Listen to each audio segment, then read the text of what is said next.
Okay, yeah, yes, Alexander. Yes, Ali, you can. All right, so I hope you're doing okay. Um, so yeah, so probably since you're here, you've seen the post where I divided people by like a Monday group and a Wednesday group. Just to reiterate, so you're not required to attend on Mondays and most of Fridays. You're required to attend on Wednesdays and 5 Fridays of your own choosing. You don't have to email me. Just show up when you feel to show up. But just make sure by the end of the semester you attended 5 Fridays, and I'll keep track of that. But you have to keep up with the materials. So the classes that you do not attend, you can either watch live on YouTube. So I'm actually streaming this lecture right now on YouTube. The links will be always provided or uploaded to Blackboard, or watch the recorded lecture on Panopto. Because I will have them in my folder, and so these all of the lectures be automatically recorded and saved into the cloud, right? So I hope that point was clear. Um, Other than that, yeah, I think what else did I want to mention? Yes, the readings are uploaded, right, or at least most of them. Um, so you don't have to do the readings before the class. You can do it like just throughout the week or after. That's fine, but make sure you just like be in the top on top of the readings. And so yeah, that's it. So yeah, so I'm just going to share my screen right now.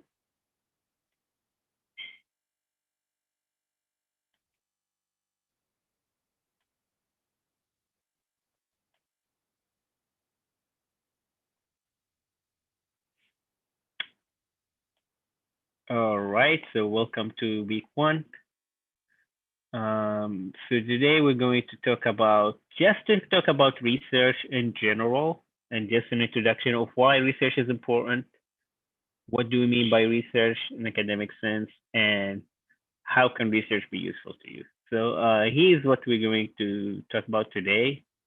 Again, why study research, what communication research is, uses research in academia and industry, where you can find research papers, basically mostly in research papers, what career research, and some key research terms that we're going to use a lot throughout this semester. So please not when I ask you these questions, or like just indicate. Yes, by the way, before we leave, just for attendance purposes, could you just on the chat send me like a thumbs up or an okay or here or whatever word just to indicate you're here and following?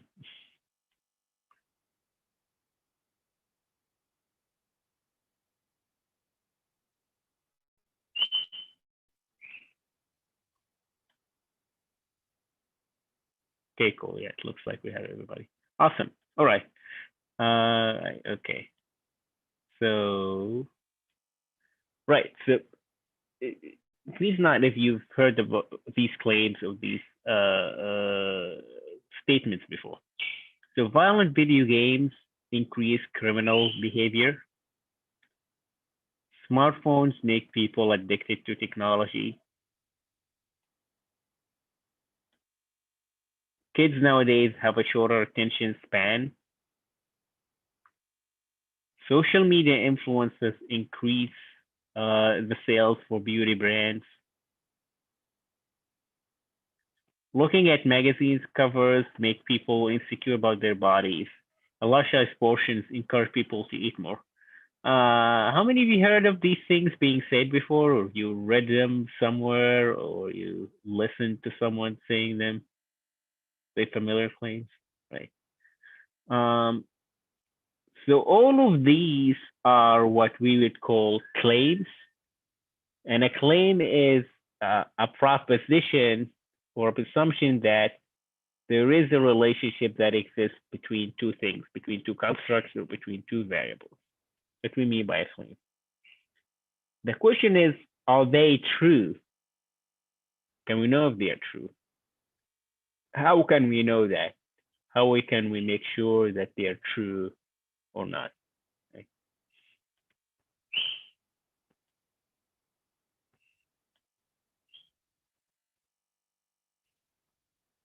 Okay.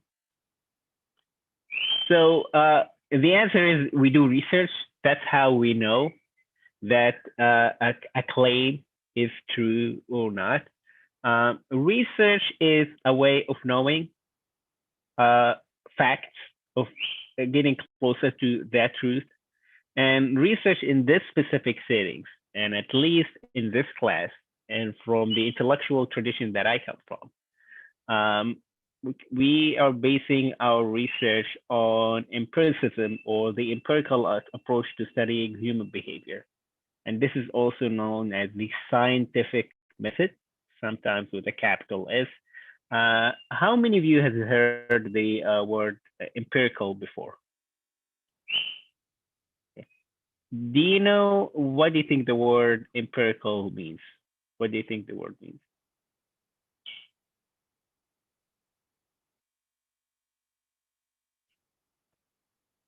Anyone can jump in.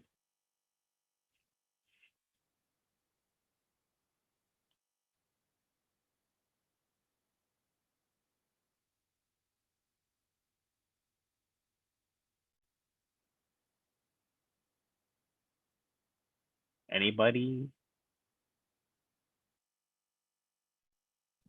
It's sort of like an objective, like hierarchical approach. Really based in, obviously, scientific method, based in a very rigid set of rules and processes. Rules and processes in order to achieve what? Some conception of truth. Right. So it's following rules and processes to achieve the truth. Some, or like what you said, rigid or rigorous rules and processes. Okay. Yeah, that's one good definition. When we say the word like, so let's start with empiricism, or like the empirical approach. Empiricism means it's actually a philosophy, or a philosophical assumption about reality, which states that the truth cannot easily be inspected, but it can be discovered. That's an important distinction, that we as human beings are capable of discovering the truth if and only if we follow the right way. So if we follow some right procedures, we can actually infer the truth from very complex and obscure phenomena that we have around us in the universe, right? This is an empirical approach. So the truth in this paradigm is not something that you do, that you get from, let's say, self-reflection or intuition, or like Gnostic experience. It's something that you go through a rigorous procedure and operation. That rigorous procedure is basically what you would know probably before as a scientific method, which is based on observation, reflection, experimentation, and confirmation. And it's put simply, observation. So using your own senses, you look at reality and see what relationship exists there. You reflect upon them, which then come up with a hypothesis or an assumption, or a hunch. Then say, okay, the trees are falling for this reason, or the wood is burning for that reason. You then run an experiment on the claim you just came up with, and then you either confirm or disconfirm this assumption. And based on that, you do it again. Okay, then let me try to build upon that knowledge to go a step further into, okay, are all type of woods, do all of them burn the same? Or like, can we stop the woods from being burned by the fire, etc. Right? So you observe, experiment, confirm, disconfirm, do it again, do it again, do it again, till you have an accumulative body of knowledge. That's science, or like that's the scientific method of the empirical approach. And so, in that sense, in order to come up with an explanation, so when we say you do reflection experimenting, and then come up with explanation for that confirmation, it has to have some logical consistency. That is to say, your claim has to be logically related to the experiment you're running, right? So if you claim it, for instance, that let's say exposure to the sun causes skin burn, right? You have to then explain what exactly happens when the skin being exposed to the sun. So you would look at the components, you come up with a theory that explains directly the relationship between the sun wave or the sun heat and the chemistry of the skin, right? That's what we mean by logical inference, right? You can see, like, you can explain to someone, okay, there's a connection. It's not only that we observe two things happening together, but I can give you an explanation of how those two things are happening together, right? That's and so that's when we say what's a communication theory. So theory in general, what do you mean by theory? So I'm sure all of you have used that word before, even in a casual setting. So just colloquially, what do you mean by theory? When you say I have a theory about something, what do you mean?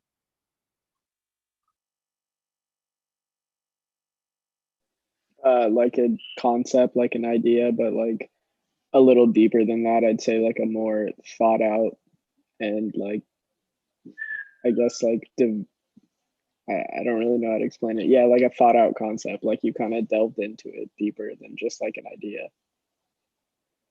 A thought out concept. About what? You thought about what? You thought about what?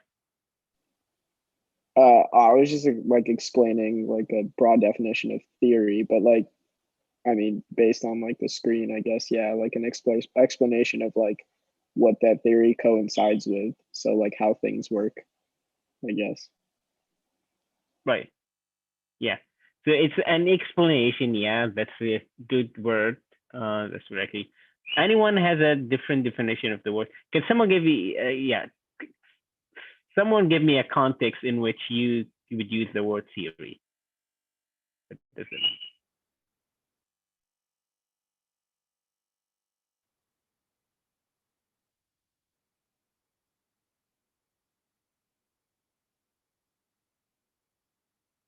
Even if it doesn't confirm with what's being written on the slide. So but in any way you use the word theory, what do you mean by that?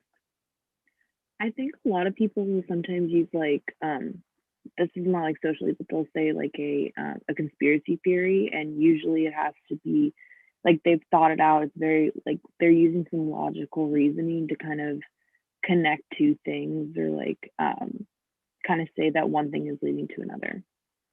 Right. So it's very interesting about conspiracy. So here's what theory means. So theory always means an explanation, as Andrew has mentioned, and it's always an explanation about how two things, two constructs, two variables are related together, right? It explains, for example, how X leads to Y, or it explains how B and C emerge after A. It always has to do with an explanation. And so when people talk about conspiracy theories, with a small t, what are conspiracy theories? Conspiracy theories are claims that explain phenomena that we see by things that we cannot see, right? So, for example, COVID happens, you come up and it spreads all over the world. You come up with a theory like, hey, there's a malignant agent or like a big cabal or like a big organization that's trying to get rid of human beings. And so they're spreading that virus, right? So there is a real phenomenon happening. You came up with an explanation. It could be a good explanation, it could be a bad explanation, but that's an explanation.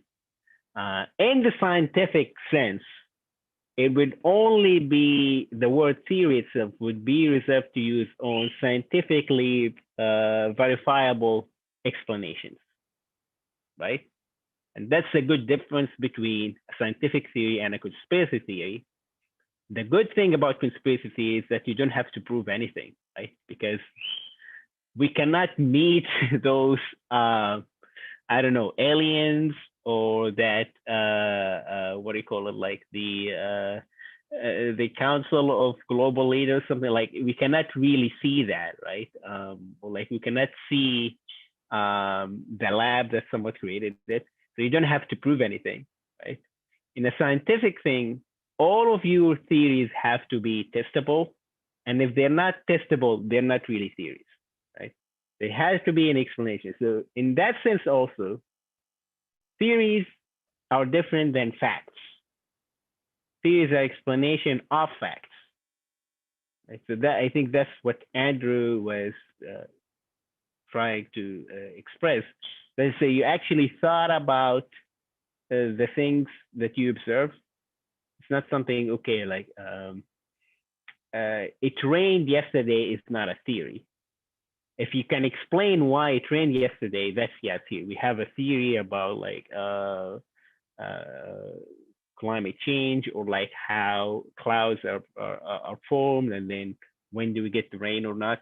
Yeah, that's a scientific theory. You explain how things happen, right?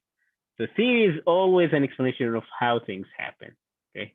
Let me go back.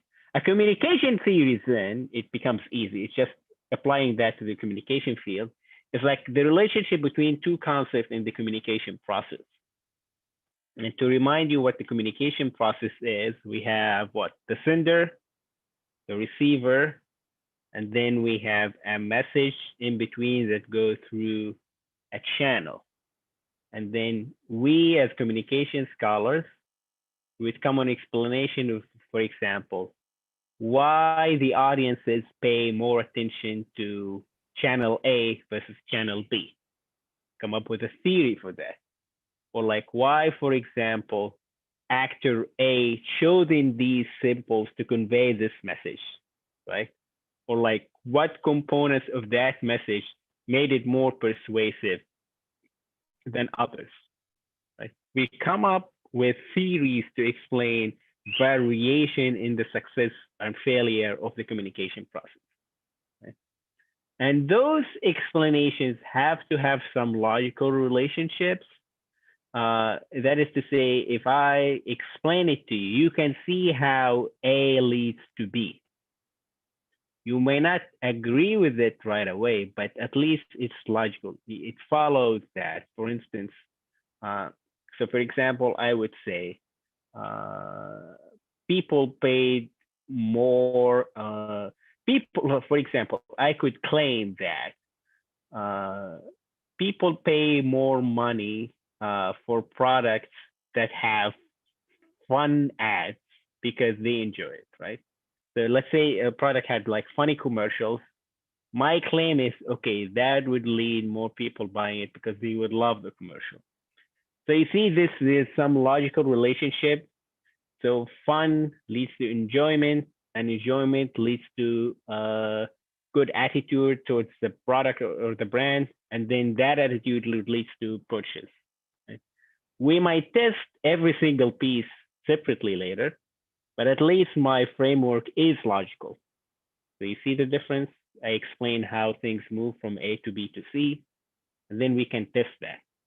And if I prove it, I have a scientific theory, right?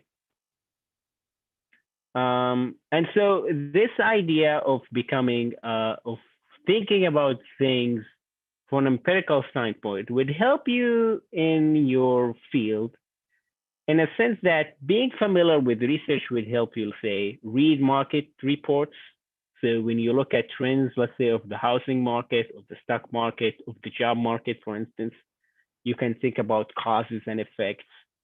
You can look at economic indicators and maybe predict what will happen 6 months from now, a year from now, because you're always thinking about what causes what and what explanations I can come up with. You can learn from observing social movement or social changes and predict what will happen to society 10 years from now, 20 years from now. And just having that framework will even help you when you make up arguments. That is to say, you are, let's say, in a professional presentation, you would always focus on having data to support your claims and having a working theory to explain why these fact points are happening. Right? So even if that's not conform to our rigorous standards of scientific research, just having the scientific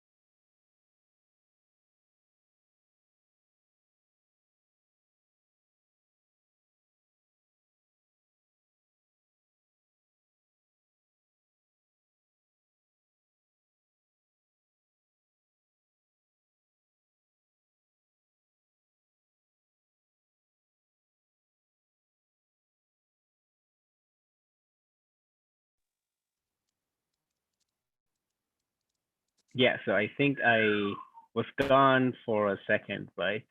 So I think I stopped here, which I was saying, like, yeah, you would be aware of the topics of things that people discuss in the field of communication, right? So what are the things that causing people concern, either for commercial in commercial settings, in social settings, in educational settings, etc.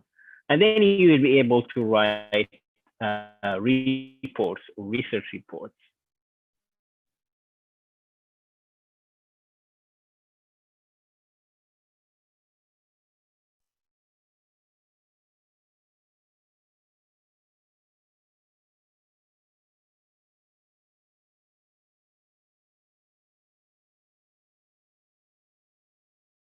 Uh, so violent video games and film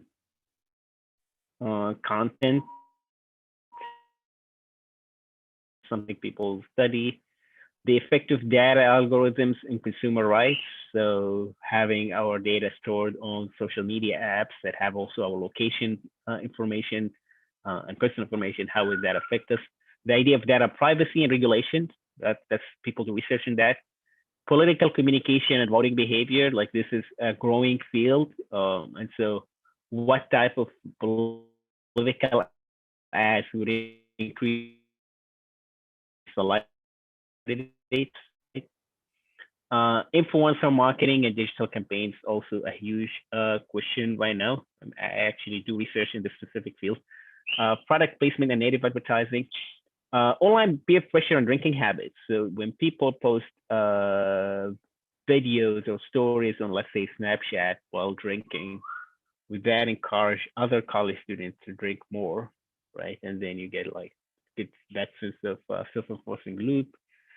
Techniques of persuasion and influence, media effects and children. So whether it's about video games or watching commercials or watching animated shows, how would that affect the growth and learning of children?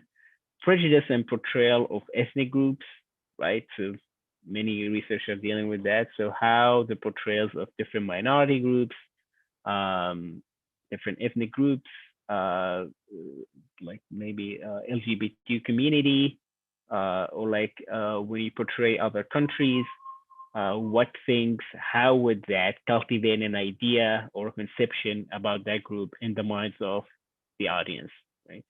And things about storytelling and branding. We also study that in communication research.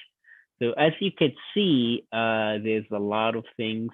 There's a lot of topics that are people in communication studies are interested in. Um, just to ask you one example. So here, when I say influencer marketing and digital campaigns, do you think influencers are actually influential or not?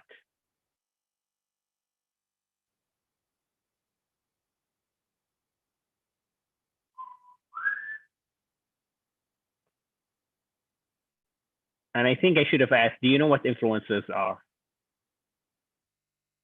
Oh, okay. So are they by and large influential actually, or it's just you just think so? What do you think personally?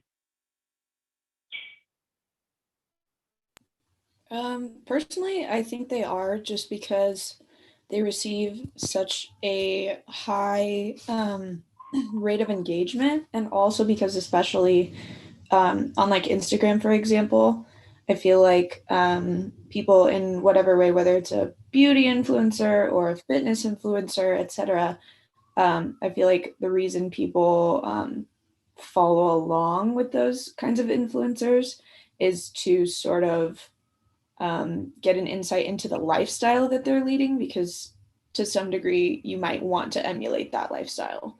So I think that if an influencer is, for example, um, is super fit, and you want to be super fit and live their lifestyle, and they are selling you a product, you're going to be way more likely to want to buy it.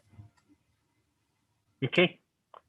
So Lily, thank you first. Lily made many claims in her. Like, so first claim is that influencers are influential because they generate higher engagement on social media, like for example, just Instagram. So if when we say engagement, can we measure that? Engagement social media, can we measure that? Yes. So Maya, you're actually nodding. So I'm going to ask you, how can we measure engagement? Actually, for my job, I look at engagement on social media. So they have the analytics in there for you to see how many people engage on your profile. Can you explain any examples of those analytics for people who are not familiar? Those analytics, they can have like how many people just stop on your profile. It can have how many comments you have on each post, and it'll average it out for you.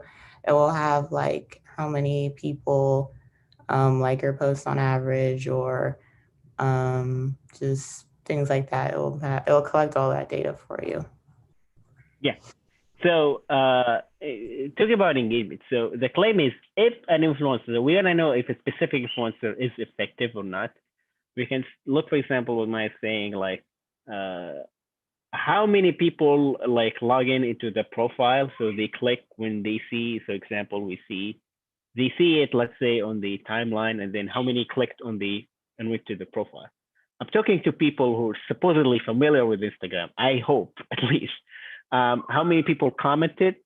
So a personality that is generating higher rate of comments, higher rate of likes, higher rate of even save, right? You can save tags, etc. That would be, there are no shares technically on Instagram. You can do it another way, but anyhow, so people engage, so they take actions with that profile and the post by that person or influencer. So we will take that as an indication of higher personal engagement by the audience, correct? So we call that, so those analytics are the thing that can support the claim. So if an influencer is effective, we can see that they actually generate higher engagement on social media. Correct? What would be a problem with that approach? If you're a brand that is interesting into getting into a partnership with that influencer, how you might think that, you know what, this engagement thing might not be important to me. Why do you think someone would think this way? If you're a brand.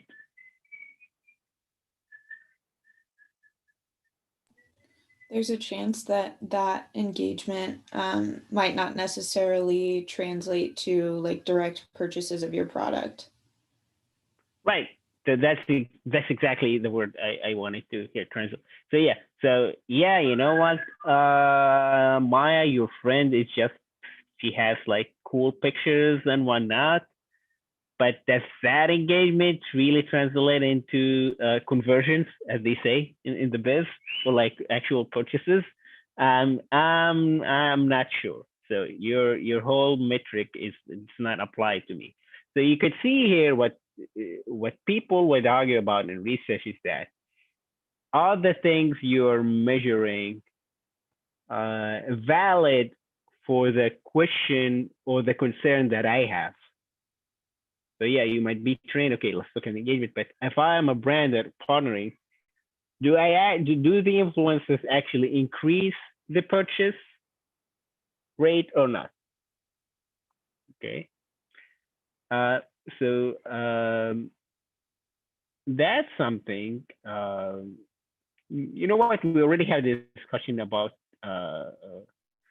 that's something that we can actually test, right? So if you also think about the example of violent video games, but now since we're talking about influencer marketing, let's just keep talking about influencer marketing. We can observe what's happening with influencer marketing. So as Maya was saying, yeah, we can look, okay, they generate more likes. We reflect upon that, and then we came up with the hypothesis that influencers come up with higher emotional engagement. And also what Lily has said, because people build an emotional relationship between themselves and the influencers, they are more likely to follow their lead. Because there's an emotional connection there, right? That would be what?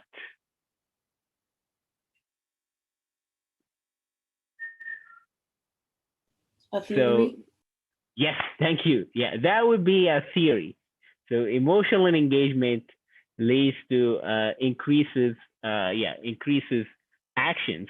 That would be a theory, right? So it's an explanation of how X would lead to Y. Cool. And that theory, but at this stage it would be called technically a hypothesis. We would run an experiment. So okay, let's do post by influencers. We measure emotional engagement, and if we say a higher emotional engagement will translate into actually higher, maybe imitation of behavior, purchase behavior, recommendations, visit to a location, healthy behavior, whatever outcome you're trying to measure, right? So whatever type of influencer we're studying, right? Based on that, we would generalize then.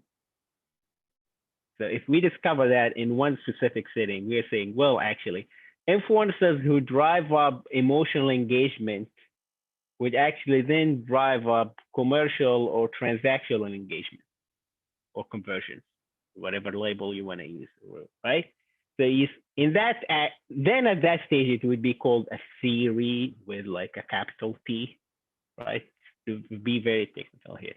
So this is, so you see how it's being done. So it's not only about facts, but then we have an explanation of how the facts are related. That's what research is all about. Yeah, presenting generalizable statements about observable and testable claims. Any questions at this point?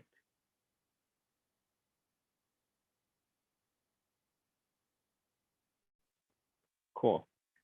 And so we've already touched upon the points I have on the screen right now.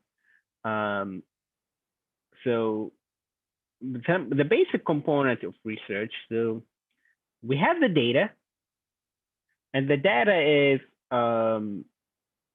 or our data is plural, by the way.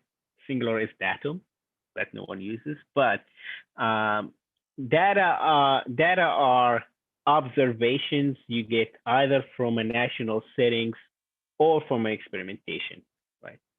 So to stick with the example of influencers, the data would be the number of likes or the number of click-throughs to the website or the numbers of people who made purchases that came through that website, or just a scale. If I ask people in the survey, to what extent do you trust that influencer? To what extent do you like that influencer? On a scale from 1 to 7, right? Those are data. That's what you call data, right? And they can also be qualitative data as well. So based on interviews, right? That's what we call it data. And those data are meant to support a claim. So we're saying this influencer is effective. That's a claim. And then we have the data that show the increased click-through rates, for example. That's the data. And that's data showing, yeah, using influencer A would lead to more clicks to your website, right? That's a relationship between X and Y. We have two things, the presence of the influencer and then visits to the website. And our hypothesis saying there is a relationship. The method then would vary, how we would actually collect those data. Are we going to observe it naturally or experimentally? And in that, let me ask you a question. If you, and especially, but not limited to people who are familiar with Instagram, what would be a problem if we collect the data directly from Instagram? What would be the limitations of that? Knowing what you know about the internet.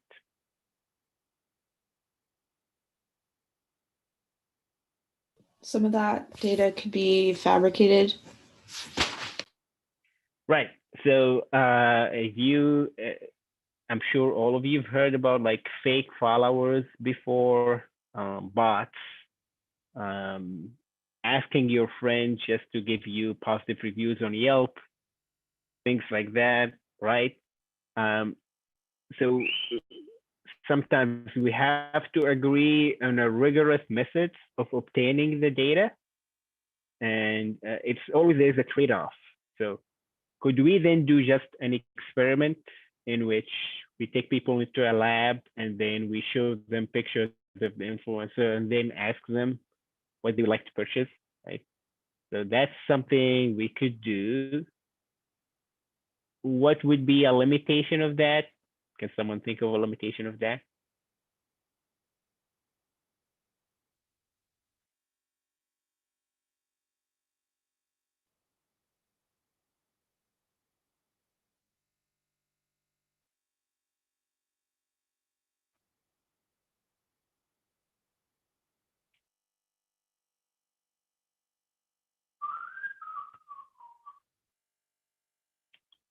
So let me ask again, if I take an experiment done in a lab on Instagram, right, versus actual users on Instagram, what would be different when you browse Instagram in a lab? What would be different? Just think personally, when the way you browse Instagram, how would it be different if you just someone bring you into a lab and ask you to browse Instagram? What things will be different? The actual app and interface wouldn't be personalized to you, so it would look very different than if you were actually involved in a separate study on your own Instagram and going through the profile. And yeah, that's exactly right. So assuming I'll make up like a mock-up version of Instagram, or like even if you go to the desktop version, it would feel different to the actual interface. What else? Something very similar to what Zoe was describing. What else would feel less natural?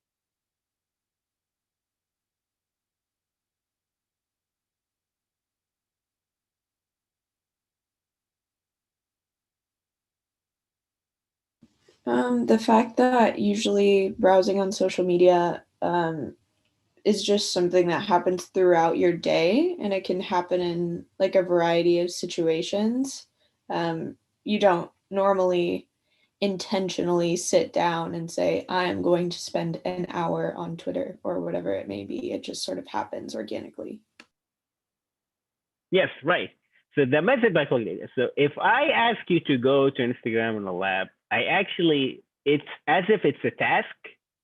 And then the way you're going to interact with the app or the website is going to be different than how you would casually do it, right? So yeah, if I ask you that, and then probably you will thinking, okay, this person would be watching what I do, so let me pay attention what's happening in Instagram. And then, oh my God, that she's endorses something by Lululemon. Okay, let me click on that. So otherwise you won't do it, but because of that method of collecting data, I actually change your behavior. So you would see this is what we mean by the procedure that we have to agree on. What sort of a balance you would put in order to facilitate the data collection. So that's what you mean by the method. And then a variable, when you say a variable, is something that varies. So remember when we mentioned engagement, that's a variable, and you have to specifically define it. What is engagement? So are we talking about engagement in a social media sense? Are we talking about emotional engagement? Are we talking about other type of engagement? So is it about like, I don't know, visits, likes, purchases? So you have to define exactly, actually, what that variable is. And so I already explained, Nan, the thing that is called the claim, data, warrant approach, which you would read about in chapter 1. So every argument in research has three major components.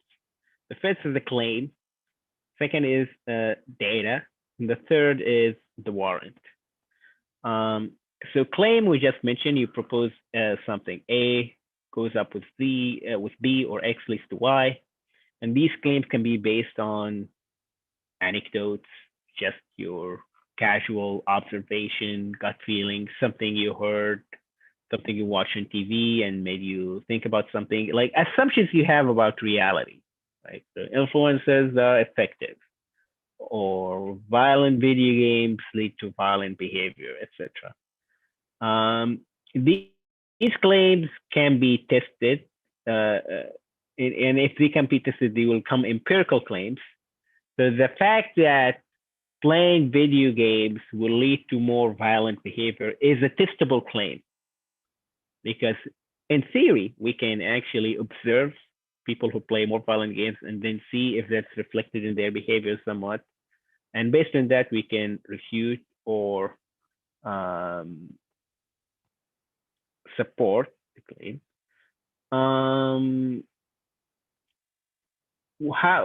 So when we mentioned that the effectiveness of influencers can be measured by either engagement or by actual effects on purchases, that thing is what we call the warrants. So warrants are basically standards. So what's the standard by which we can judge that that influencer is effective? Well, the standard is if the purchase rate increases above average, that will be taken as an indication that we're successful, right? So we already agreed upon a standard by which we evaluate the claim by the data we collect, right? So we could see, right, you could present data, as Maya was saying, she could show us analytics, but everybody has to agree that those analytics are meaningful, that they meet the standards by which all of us think, okay, this is true effectiveness. And once we agree on that standard, if the data reaches that benchmark, then yes, your claim is supported. If not, then yeah, you have to find a better argument. So yeah, one example, what's good evidence that a specific ad is beneficial to a brand? Is it like a recall of the ad? Is it about ad enjoyment? Is it about, I don't know, visit the store? Those standards that you put are what we call the warrants. So this is an example. So the claim is music education enriches a person's intelligence. Data point is studies prove that children who are exposed to music at a young age score higher on aptitude tests later in life. The warrant is like music was shown to improve IQ scores. So IQ scores was here used as the standard by which we tested that claim, and the data was taken to reflect that warrant, right? So you see the connection right here. So we have a claim, we agreed on the standard, and we collected the data. And if it's supported, then the takeaway that, yeah, music actually helps intelligence. Keep in mind here that we need to agree beforehand that IQ tests are equatable with intelligence, right? So there are two things happening here. We have an empirical claim, that is to say, exposure to music at a young age leads to higher IQ score later in life. That's an empirical claim. That's something we can test, right? Or even to make it simpler, if people who play an instrument at a young age score higher on IQ score, this is a testable claim, okay? That's what we mean by empirical, something we can actually measure. But there's like a conceptual problem. Are IQ scores good indicators of intelligence?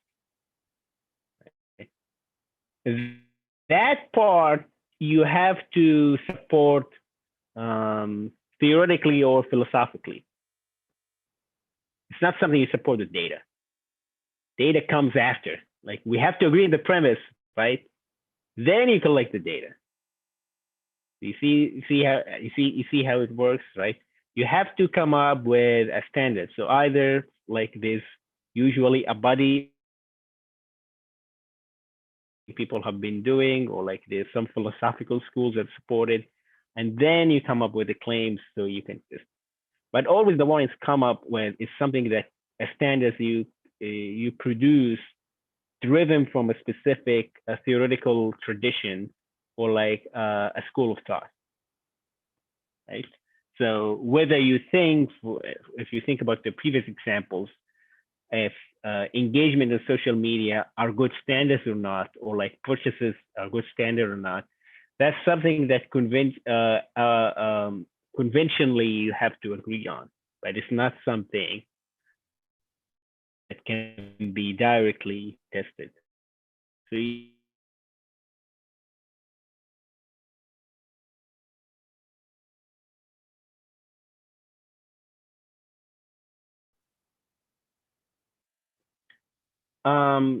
so yeah, so that's basically it for today. For next week, actually, and I'm going to post this to the discussion board. Try to find a news story or report or an article or whatever, and then try to formulate it in such a manner, like exactly the way I talked about. So tell me what the claim of the article is, what data it's relied upon to support the claim, And what is the standard by which they say the data actually support the claim, right? Or what we call the warrant. So the claim, the data, the warrant. This will be posted to the discussion board, so you have to think about it. So this is not by any means a detailed assignment, just anything that you find interesting or any argument you find interesting, and then just share it with us, and so we could discuss it later next week. Do you have any questions?